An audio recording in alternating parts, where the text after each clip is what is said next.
West Indies T20 Breakout League is in its final week. On Friday, we will have the playoff between second and third to see who will meet first in the final on Saturday. There have been mixed reaction on this league. Some persons believe it was the right thing, while others think that it would have been better investing in grassroots cricket to develop players at the grassroots level.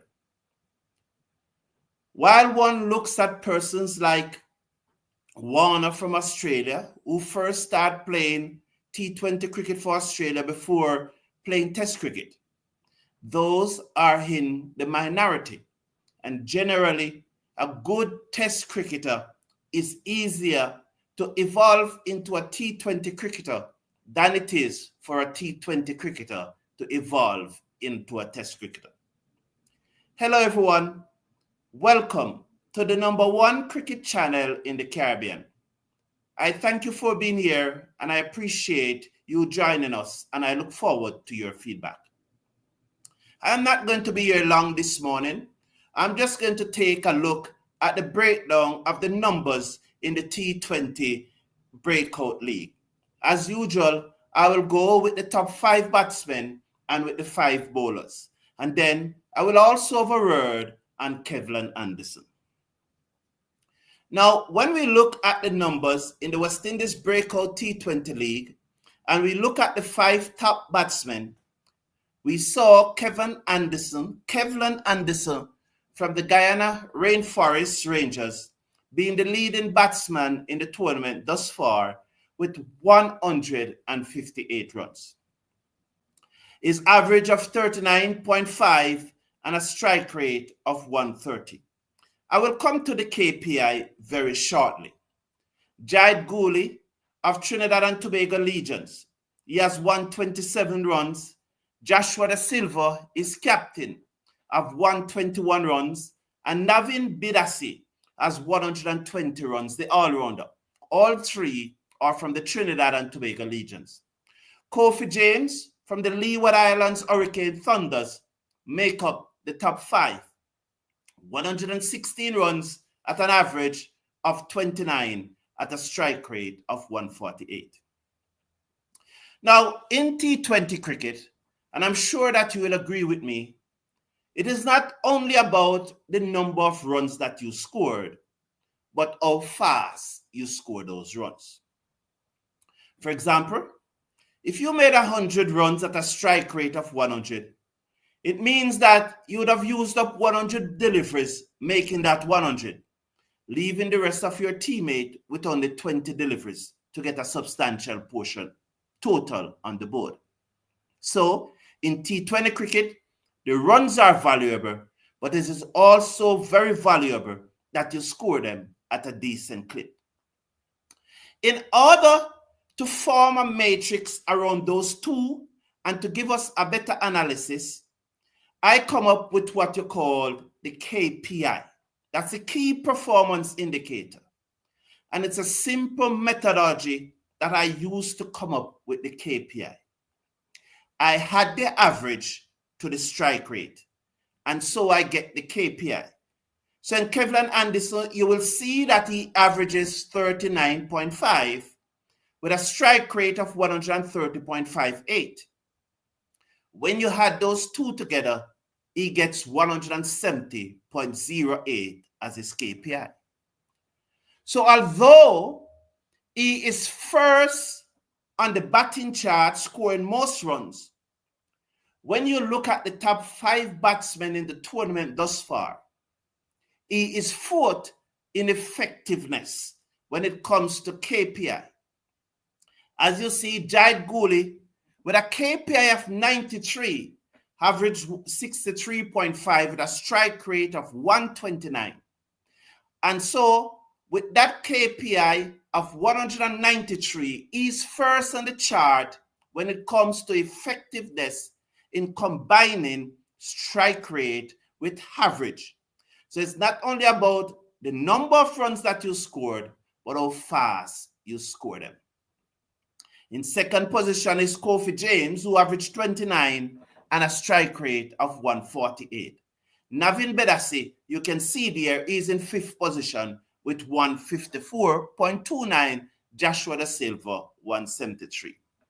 Now, I look at this strike rate and I look at this KPI. And I ask myself, how do they measure up to international standards? And the first thing I do is to look at the top 5 batsmen in the ongoing IPL. And when I look at those numbers for the top 5 batsmen in the ongoing IPL, and we'll keep the West Indies T20 Breakout League, those numbers, we'll keep them on the screen.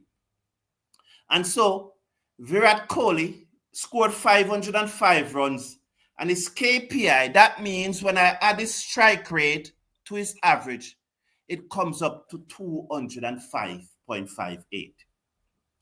Sudarshan comes up to 204.52. Suryakumar Yadav, 240.57. Jawaharlal, 197.57. So of all the top 5 batsmen in the ongoing IPL, the only person with a KPI of less than 200 is Jawaharlal, and it is still high at 197.57. Jos Buttler, he has scored 470 runs in the IPL thus far, and his KPI is 247. What this tells us about these 5 batsmen is not that they are only scoring a lot of runs, but they are scoring it quickly and giving their team the best opportunity to win matches. Now, I went on further and said, let me look at the top West Indies batsmen in the IPL and see how they stack up. Well, as you see there, Nicholas Pooran is a top West Indies batsman in the IPL. He has scored over 410 runs thus far. His strike rate and average, when you add them together, is 241.98. Nicholas Pooran is not only scoring runs in the IPL, but he's scoring them very quickly. When you look at Shimron Hetmyer, who have scored 216 runs, when you add his strike rate to his average to get the KPI, if you look at the West Indies Breakout League, it's only Navin Bedassi, the all-rounder, who have a lower KPI than Shimron Hetmyer. Now, I know persons will quick to point out that the IPL is at a higher standard, but so too are the bowlers in the IPL. The bowlers in the IPL are the very best in the world. And I'm just trying to draw the comparison to say that this is a breakout league. Maybe it's in its infancy. Maybe it's the first year. But definitely, we would like to see a higher strike rate from our batsmen. We'd definitely love to see a higher KPI. When you look at Rutherford, he has scored 201 runs, but at 196 KPI, he's not going slow at all. And when you look at Andre Russell, only 129 runs so far, but his strike rate is 179, just below 180, which would have put him above all the batsmen in the breakout league except Jayed Goody. Now, the next thing that I have to ask myself now, because I really want to get an understanding of how the batsmen are performing in the breakout league compared to other T20 leagues. So having looked at the IPL, the top 5 in the IPL, because that's what's going on, and then I've looked at the West Indies batsmen in the IPL to compare it, and I'm not going to put Shepherd 378 strike rate into this. He has only faced 14 deliveries. So to get an understanding, if our batsmen are striking at a level that we would be comfortable with. So the next thing I do was to look at what I would say a very possible top 5 for the West Indies next T20 match. And I look at those players. And so I look at Brandon King. And so Brandon King is 160.83. Now, you're going to see again, it's international cricket. So although someone like Jai Goody have 193, when he stepped up to international cricket, it will fall. That's a very, very good point. Very, very good point. Now, Evan Lewis, he has a KPI of 181.31. Nicholas Pooran in international cricket have a KPI of 162.53. Sheob, 164.83. Rutherford, 168.31. So if you look at what is happening in the Breakout League and you compare it to West Indies' top batsmen in T20 International, you would have to say that the KPI and those of our international batsmen is just about the same. They are just about on par. There's no difference. Naturally, the bowling at the international level is better than what is at the Breakout League. Therefore, although the numbers are on par, my belief is that these batsmen should have been doing much better, much better in this Breakout League, and we should have seen batsmen with a KPI of over 200. Those are my thoughts. Those are my feelings, that we should have seen batsmen with KPI. At least 4 of our top 5 should have KPI of over 200. Now, in the years to come, will we see this from our batsmen? It's left to be seen.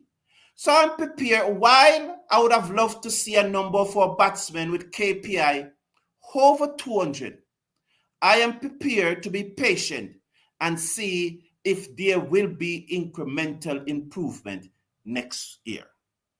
Now, we all know that the league is here to stay. So the next thing that I would like to look at very quickly is our bowlers. I will not go into that detail as I did with the batsmen, but I just still want to look at the bowlers. And when you look at the bowlers, Jediah Blades, who have played one-day international cricket for the West Indies, is the leading bowler with 9 wickets. He have bowled 16 overs, and that's an impressive strike rate of getting a wicket every delivery. So he's almost getting 2 wickets, a little over 2 wickets per match. Navin Bidasi, who you see there, is one of the top 5 batsmen in the tournament. Yes, Navin Bidasi is actually the 4th leading batsman in the tournament with 120 runs. He's also the 2nd leading wicket taker in the tournament with 8 wickets. At a strike rate of 12 means he's getting 2 wickets per match. Yuan Lane, who we saw bowl with some pace in the regional 4-day cricket tournament. And I think that Yuan Lane has passed the rest of, well, he has, let's say that he has consolidated his position as probably the top youngster. We recall back in 2023, he was bowling with great skill, discipline, and pace. But then there was a death in his family, and he stepped away from cricket, I think, for a few months. But now Yuan Lane continued to bowl fast. He continued to bowl accurately. And his 8 wickets at an economy of 6.89. Although his strike rate is 14.25, that is still good when it comes to T20 cricket. On the international circuit, generally, when you add the average, the economy, and the strike rate for a series, not over the career of the person, but for a series, you want it to come out below 30. When it comes out below 30, it is acceptable, and that's the gold standard. The average, the economy, and the strike rate, you want to see it come out before 30. He's a little over 30, but then again, it's a learning curve. Nigel Simmet at an average of, got 6 wickets at an average of 19, economy 7.67 with a strike rate of 15, and Mackenzie Clark made out the top 5. Now the points table, when I check the points table on all the platform that I am usually check for these points table, they are not up to date. So I cannot give you the points table at this time. Hopefully, by tomorrow morning, those points table will be up to date, so I'll be able to give them to you. So those are really the top 5 batsmen in the T20 league and the top 5 bowlers in the T20 Breakout League. So there again are the top 5 batsmen: Kevlon Anderson, Giles Gooley, Joshua Da Silva, Naveen Bedassi, who's turning out to be an all-rounder that I've never known before, but you have put up the numbers and they have come to the fore. Kofi James from the Leeward Islands Thunder made up the top 5. In the bowling department, Jediah Blades, Naveen Bedassi again is at second, Joshua Lane, Niall Smith, and McKinley Clark. So those are the numbers. Now, I want to say a word on Kevlon Anderson. I have a lot of confidence when I see Kevlon Anderson batting. Having scored over 500 runs in the recently concluded regional 4-day tournament, I am very pleased with the performance of the young man on the field. I recall watching the match between Guyana Rainforest Rangers, and I think it was Trinidad and Tobago Legions. I don't quite remember. And I was doing a watch along, and I said, as long as Anderson doesn't get out, the Rainforest will win this match. He inspired great confidence in me. And not being critical of the other young batsmen, but when I watch Kevlon Anderson bat, there's a sense of confidence that I don't get when I watch Kirk McKenzie or Joel Andrew or the other young batsman, Kevin Wickham. I don't get that sense of confidence that I get when I watch Kevlon Anderson bat. Now, there was an incident which is well broadcast. We did a show on it where Kevlon Anderson was charged and found guilty, and he pleaded guilty for ball tampering. Since then, Anderson have taken the matter to the High Court in Guyana. A word of advice for Kevlon Anderson. This is a battle that you don't need to fight. You do not need to fight this battle.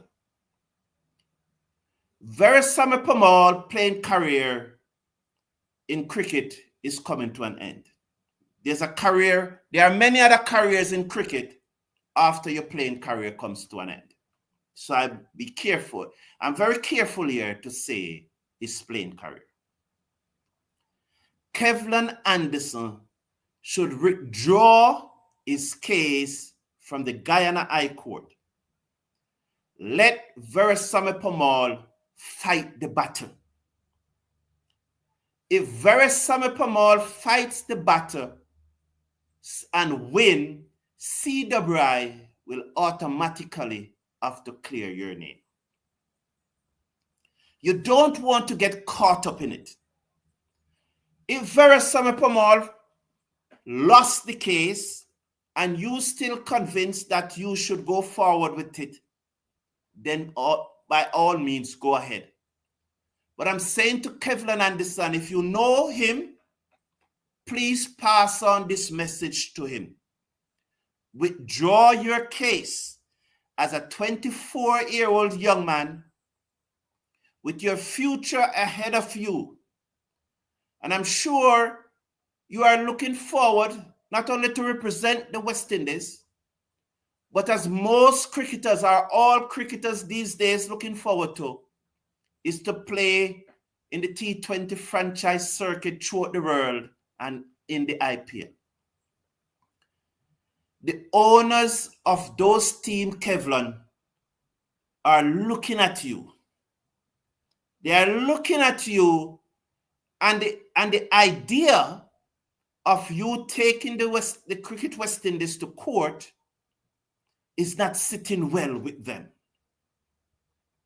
They are wondering at this time, if we give this young man a contract, will he be prepared to work with the rules of the competition and don't take us to court? Will he be prepared to abide by the match referee decisions in those tournaments and don't take us to court? So I say to you, Kevlon Anderson, and I say this to you as if I was speaking to my son, withdraw the case from the Guyana High Court. Let Versame Pamal fight that battle. Just like what Jan Camber did for Jamaica. He allowed Raymond Reefer to fight the battle. And when Raymond Reefer won that battle, Cricket West Indies had to clear Jan Camber also. I pass that advice on at this moment to Kevlon Anderson. Let Versame Pamal fight the battle if that Guyana Cricket Board is convinced. Take the case out of the High Court. And I think that if you really, really need to go forward with this case, take it to CAS, the Court of Arbitration for Sport, and don't go to the Guyana High Court. But my suggestion to you, young man, is to drop it. If there's a case to be fight, let Versame Pamal fight it. I thank you for being here. I told you I would not be long, but those are just the two things that I want to look at this morning. I will see if there's a comment in the comment section. Patrick Lambert, good morning to you. I appreciate you being here. Cricket Lover said, Kevlon roles in the team should be taken into consideration. He's the one that has to consolidate because wickets keep falling around him. Well, I know the point that you're trying to make, Cricket Lover.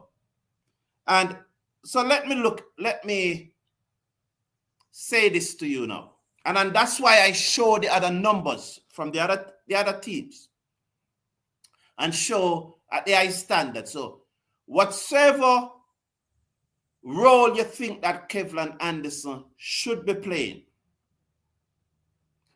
you would have heard many times coaches talking about role play. And so if Darren Sammy looks at it and said that I want Kevlon Anderson to play that role, then he would pick him for that role. But I don't see Sammy picking Kevlon Anderson to play that role over the captain, Shea Hope. And really in a T20 team with only 20 overs, you don't need two players playing that role. You know, because you always hear they talk about role playing. But however you twisted, Cricket Lover, in T20 cricket, it's not only about the number of runs that you scored, but how fast you score them. The innings that Marlon Samuels played at those two World Cup finals, the game have long since evolved past that. Long since evolved past those type of innings. In this modern evolution, in this contemporary version of T20 cricket. And let me say I'm not taking anything away from Marlon Samuels' innings. Those two innings brought us great joy. It brought me also great joy. But in the context of contemporary T20 cricket, those innings would not have had the same impact in today's cricket as it did then. So Travis Brathwaite is so true. Travis Brathwaite is saying, that's so true what you said. Kevlon inspires confidence in me when he bats. You get the sense that he won't throw it away when batting. Can't say the same about the others just yet. I agree, Travis Brathwaite. I agree with you. I agree. I made that point. Michael Douglas is saying, Blades and Lane is even more lethal when bowling together. I want to see them opening the bowling in the 50-over match against South Africa in the 4-day match. I am hoping Shamar to play and prepare for Australia. Good observation there, Michael Douglas. Hope that your wish come true. That's never something that I thought about, both of them opening the bowling. But then, let's see, and may your wish come true, and then we'll take it from there. Thank you all for tuning in. It was a pleasure being here. And as I said, this was not going to be a long show. Travis Brathwaite said, why hasn't Guyana given Thorne a run? It has been disappointing to watch this youngster on the bench. Well, I wouldn't know Travis Thorne, but that would be a question for the Guyana Rainforest coaching staff. But Thorne, to be fair though, Travis Brathwaite, and I don't know what's the situation with Thorne, but you will all agree with me that Thorne have not improved over the last 2 years. So it's going to be very interesting, very interesting. Thank you all for tuning in. Have a wonderful day, and I wish you all the best. Take care of yourself. Take care of your loved ones.